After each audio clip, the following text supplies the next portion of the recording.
Bullet की आवाज ने पूरी गली दहला दी थी। सुनकर सिम्मी ने दुकान के काउंटर से झांकते हुए देखा। समीर जा रहा था।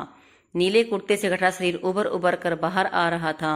सिम्मी ने उसे कई बार अपनी दुकान पर ही देखा था। कभी रोजमर्रा के सामान लेते, कभी बस सिम्मी की माँ का हालचाल पूछते, पर कभी बात करने की हिम्मत नहीं हुई। पर हर बार उसे अगली गली के मुड़े तक जरूर देखती थी। ऐसा ही उसने आज किया था, पर आज उसे माँ ने झांकते हुए देख लिया और पूछ बैठी कि कौन था। पहले तो चौंक गई, फिर हल्के से बोली समीर आया था। माँ के उत्तर संतुष्ट जाहिर करने के अंदाज पर सिम्मी की जान में जान आई।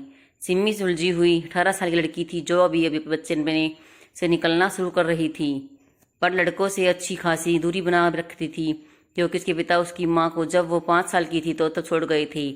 ये उसके लिए सदमा था। इस बात के लिए वो हर लड़के के, हर मर्द को दोषी मानती थी। पर ना जाने समीर में क्या बात थी, वो स्कूल के दिनों से ही उसकी हर चीज़ का ध्यान रखने पर लगी, पर समीर तक कोई बात नहीं पहुंचने दी। अब वो स्कूल पूरा कर लेने से समीर से भी दूर हो गई थी, जिसका उसे अफसोस अक्सर होने लगा था। उसकी माँ के पास पैसा ना होने से ना तो शादी और न ही पढ़ाई की बात आगे बढ़ पाई, क्योंकि आमदनी का एकमात्र स्रोत थी उसकी छोटी सी किराने की दुकान, जो इस पतली सी गली में इकलौती थी। समीर सीधा साधा बड़ा ही हैंडसम जवान था कि हर लड़की उस पर मरे, पर वो था कि अर्पिता की आंखों का दीवाना था। दोस्त उसका भी नहीं था। अर्पिता एक तीखे नाक नक्श की पर थोड़ी गहरे रंग की लड़की थी। बोलो तो मानो फूल झड़ते ही आखिर अर्पिता को भी समीर से प्यार हो ही गया था। और ये बात सिम्मी को अर्पिता ने ही बताई तो घर आकर वो बहुत रोई, और वो चाहत हार चुकी थी, पर फिर भी कुछ भी माँ को जाहिर नहीं होने दिया। और स्कूल की पढ़ाई पूरी हो चुकी थी तो अब घर पर ही कुछ न कुछ करती रहती। माँ उसकी घर रहने से कुछ आराम में आ गई थी, क्योंकि वो अब हर घर का काम सिम्मी भरोसे छोड़ सकती थी। सिम्मी भी बस एक बार समीर को देखकर मन समझा लेती थी, पर उदासी का रंग चेहरे पर चिपक कर रह गया था। माँ भी कुछ कुछ समझ गई थी, पर क्या करती। समीर एक अमीर बाप का लड़का था, और वो उसके सामने किस हैसियत से लायक थी वो जानती थी। वो तो अनजान बने रहना ही ठीक समझती थी, पर सिम्मी को समीर को देखने का मौका छीनती नहीं थी, और वो प्यार छीनने का दर्द अपने दिल से लगाई थी। तो इकलौती बेटी के आड़े नहीं आना चाहती थी, पर कठोर बनकर दिखाती थी कोई बिन बाप की लड़की का गलत फायदा ना उठा पाए। समीर को वो काफी वक्त से जानती थी, इसलिए अपनी बेटी की पसंद को पसंद करती थी। पर दुख पर यह था कि कुछ किया भी नहीं जा सकता था। आज सिम्मी कुछ खुश थी कि उसके जन्मदिन पर पहली बार समीर से कुछ बात हुई। हुआ ये कि समीर चाय की पत्ती लेने आया, और माँ नहाने के लिए बाथरूम में थी तो उसने मजबूरन जाना पड़ा। सिम्मी को देखकर बोला कैसी हो।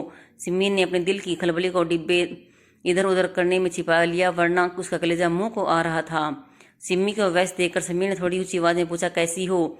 अब सिम्मी को बोलना पड़ा ठीक। समीर कुछ और पूछ पाता। सिम्मी ने सवाल दागा क्या चाहिए। समीर बोला मिलने तो आंटी से आया था, पर अब चाय पत्ती दे दो। सिम्मी का मन हुआ कह दे मुझसे बात कर लो, पर मन में रुक गई। बात के साथ बोला कितनी चाहिए। समीर अपने फोन में कुछ ढूंढता हुआ बोला 100 ग्राम का पैकेट दे दो। समीर ने फोन से नजर उठाई तो सिम्मी चाय का पैकेट हाथ में पकड़े उसे ही देख रही थी। समीर बोला क्या देख रही हो। सुनते ही सिम्मी दिव्यपन से जागी और बिना पैसे लिए अंदर भाग गई।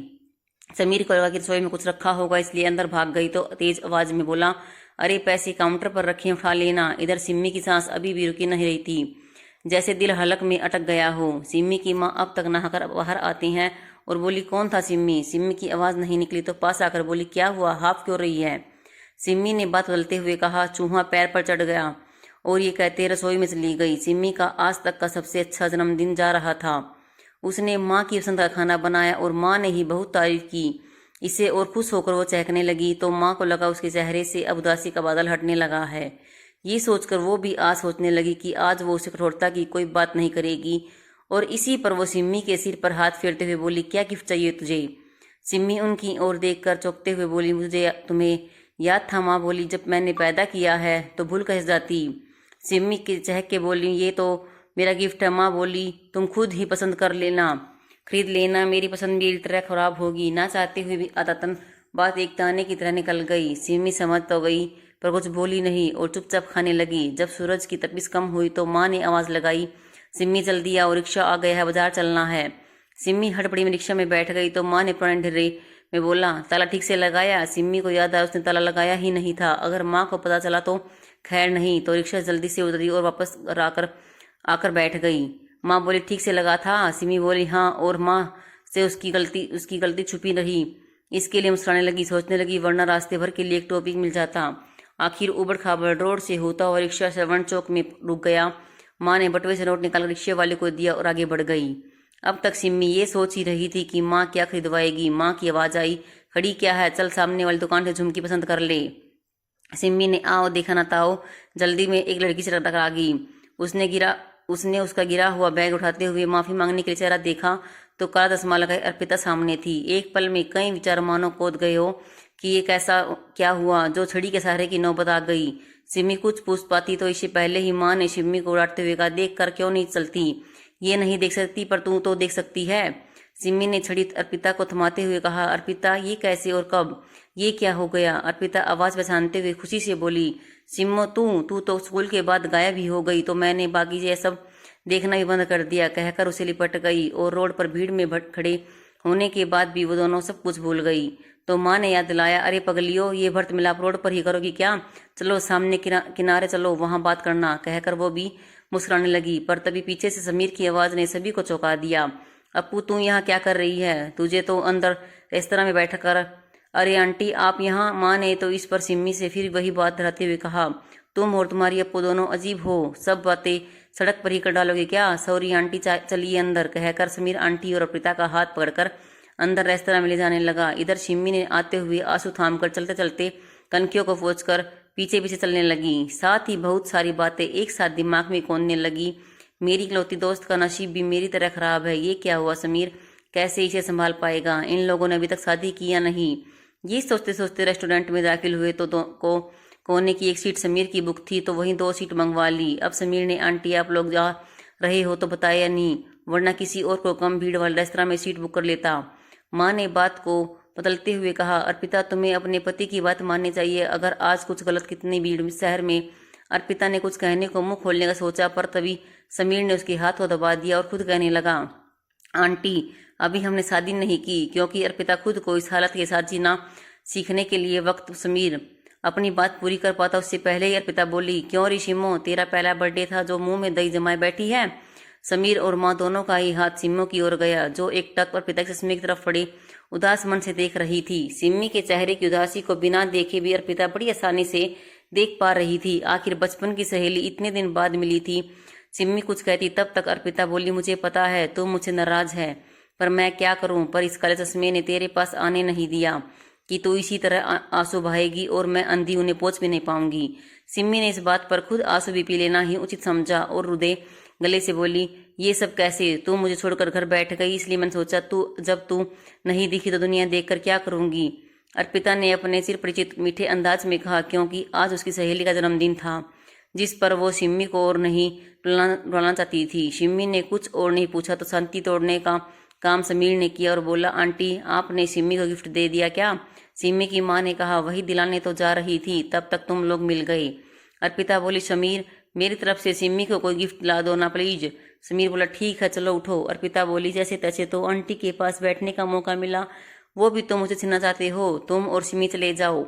सिम्मी ने माँ की तरफ देखा तो माँ असमझ में थी क्या कहती। तभी अर्पिता ने फिर बोला, आंटी आप क्या गिफ्ट दिला रही हैं सिम्मो को। माँ ने असमझ में की स्थिति में बाहर निकलते हुए कहा, बेटा छोटे से झुमकी दिलाने सोचा था। समीर का हाथ पकड़कर अर्पिता ने झुकने का इशारा किया तो समीर भी कान अर्पिता के मुंह के पास ले आया और अर्पिता ने कुछ कहा तो समीर ने हाँ कह दिया और सिम्मी की तरफ देखकर समीर ने कहा, सिम्मी चले क्या। सिम्मी ने फिर माँ का चेहरा देखा तो माँ ने कहा, ये ले पर्स ले जा। सिम्मी समीर के साथ चली गई और ज्वेलर्स की दुकान में घुस गई और झुमके देखने लगी।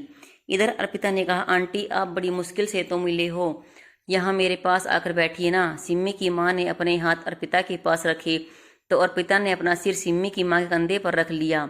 सिम्मी की माँ को भी अर्पिता के हाथ को हाथ में लेकर सहलाने लगी। तभी अर्पिता ने कहा, आंटी मैं आपको माँ कह सकती हूँ ना। ये सुनकर सिम्मी की माँ की आंखों में आंसू भर आए और फिर बोली, क्यों नहीं बेटा, जैसे सिम्मी वैसे ही तू है मेरे लिए। अर्पिता बोली, सिम्मो ने तो मुझे कितनी बार आपके बारे में बताया पर कभी आपसे मिल न सकी, आज आपसे मिलके लगा मुझे मेरी माँ मिल गई। इतना कहते ही बिलक पड़ी और सिम्मी की माँ को कसकर चिपका लिया। इस पर सिम्मी की माँ भी रोते हुए उसके काले चश्मे को उतार कर आंसू पोंछने लगती है। फिर सिम्मी की माँ प्यार से अर्पिता के गाल पर थपकी देते हुए कहती है, तू मुझसे मिलने नहीं आई और अपनी गलती पर मुझे रुला रही है। इस पर अर्पिता ने खुद को संभाला और बोली, माँ आज तुमसे मिलकर मेरे दिल का बोझ हल्का हो गया। सिम्मी की माँ बोली, ऐसा क्यों कह रही है। अर्पिता ने बात बदलते हुए कहा, अच्छा बहुत हुआ रोना रुलाना, एक बात बताइए, सिम्मी के लिए कोई लड़का देखा? सिम्मी की माँ इस सवाल से चौंक गई, फिर अचरज से अर्पिता को देखकर बोली, तू क्यों पूछ रही है? अर्पिता बोली, प्लीज बताइए ना, आपने मुझे अपनी बेटी कहा है, अब एक बेटी से दूसरी की बात छिपाना क्या सही है? सिम्मी की माँ ने सामान्य होते हुए कहा, अरे कहाँ कोई लड़का ढूंढ पाई हूँ, एक तो आजकल अच्छे लड़के मिलते कहाँ हैं, और फिर हमारी गरीबी के कारण कुछ बात आगे नहीं बढ़ पाती। अर्पिता मुस्कुराते हुए बोली, मेरी नज़र में एक लड़का है, कहो तो मैं बात चलाऊं? सिम्मी की माँ की आंखें झपकना भूल गई, फिर आश्चर्य से बोली, हाँ क्यों नहीं, प्रदान दहेज में हम ज्यादा नहीं दे पाएंगे। अर्पिता खिलखिलाते हुए बोली, आप लड़के को जानते हो और मैं उसके घर वालों को बस लड़की चाहिए, सुंदर, घरेलू और संस्कारी। सिम्मी की माँ ने कहा, अच्छा कौन है वो? अर्पिता तपाक से बोली, समीर। अब ये सुनकर तो सिम्मी की माँ की बोलती बंद हो गई। अर्पिता ने फिर कहा, मैं जानती हूँ कि सिम्मो समीर दोनों एक दूसरे से प्यार करते हैं, पर मेरी वजह से चुप हैं। सिम्मी की माँ उसकी बातों को बड़े ध्यान से सुन रही थी। अर्पिता आगे कहती है, मैं शुरू में यह समझी थी कि सिम्मी सिर्फ समीर को दोस्त की तरह ही समझती है, पर कुछ दिन पहले जब मैं उसकी एक और दोस्त रंजना से मिली तो उसने बताया सिर्फ इस शक की वजह से ही कि मैं समीर से प्यार करती हूँ, वो बीच में से हट गई और मुझे कुछ बताने का मौका भी नहीं दिया। बात तो अब सिम्मी की माँ को भी समझ में आने लगी, क्योंकि वो भी जानती थी कि सिम्मी समीर से प्यार करती है, और सिम्मी ने खुद बताया था कि अर्पिता और समीर प्यार करते हैं और शादी करने वाले हैं।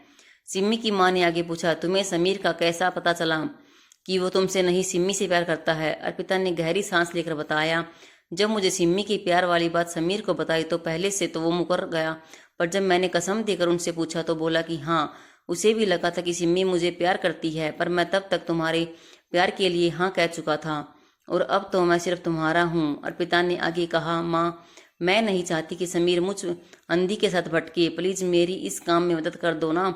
तो मैं इतना कहते हुए उसका गला भर गया और फिर सिम्मी माँ का हाथ पकड़कर रोने लगी। सिम्मी की माँ को कुछ भी समझ नहीं आ रहा था कि वो क्या कहे, और पर फिर भी अर्पिता के सिर पर हाथ फेर रही थी। तभी समीर और सिम्मी अंदर दाखिल हुए, तब तक अर्पिता का रोना भी बंद हो गया, पर सिम्मी देखकर पहचान गई और बोली, अप्पू तुझे शर्म नहीं आती? मेरे जन्मदिन पर तू रोए जा रही है, इसलिए कुछ पूछ नहीं रही थी? तेरी बात मानकर तेरा गिफ्ट खुद ले आई, और तू है कि तू साय बाहे जा रही है। अर्पिता खुद को संभालते हुए बोली, अरे बड़ी जल्दी खरीदारी हो गई, क्या लाई? वही जो तुमने समीर को समझाकर भेजा था, झुमकी। सिम्मी झुमकी अर्पिता के हाथ में रखते हुए बोली। अर्पिता बोली, चल अच्छा पहन कर तो दिखा, मेरी न सही तो माँ की आंखों से देख लूंगी। इस पर सिम्मी चौंकते हुए बोली, कौन माँ? अर्पिता सिम्मी के कंधे पर सिर रखकर बोली, ये माँ। सिम्मी चिढ़ाने के लहजे में बोली, अरे वाह वाह, मैंने थोड़ी देर माँ को क्या छोड़ा, तूने डाका डाल लिया। सिम्मी की माँ ने कहा, सिम्मी तो क्या हुआ, अब मेरी 2 बेटियां हैं। सिम्मी ने हंसते हुए कहा, हमें तो पहले भी ताने ही मिले हैं, अब तो गाली खा कर जीना होगा। इस पर सभी हंसने लगे। माँ ने कहा, अप्पू तो कब आओगे अपनी माँ से मिलने? अर्पिता ने कहा, माँ से मिलने का कोई वक्त थोड़ी होता है, जब चाहूंगी आ जाऊंगी। समीर के साथ नाश्ता करके चारों लोग बाहर रोड पर आ गए, और अर्पिता ने हाथ में सिम्मी की माँ का हाथ में हाथ लेकर कहा, मेरी बात पर गौर करना और इस सिम्मी को भी समझाना प्लीज माँ, अब आपका ही सहारा है। सिम्मी और माँ काफी देर तक अपने अपने ख्यालों में समीर और अप्पू को बाइक पर जाता देखते रहे। धन्यवाद।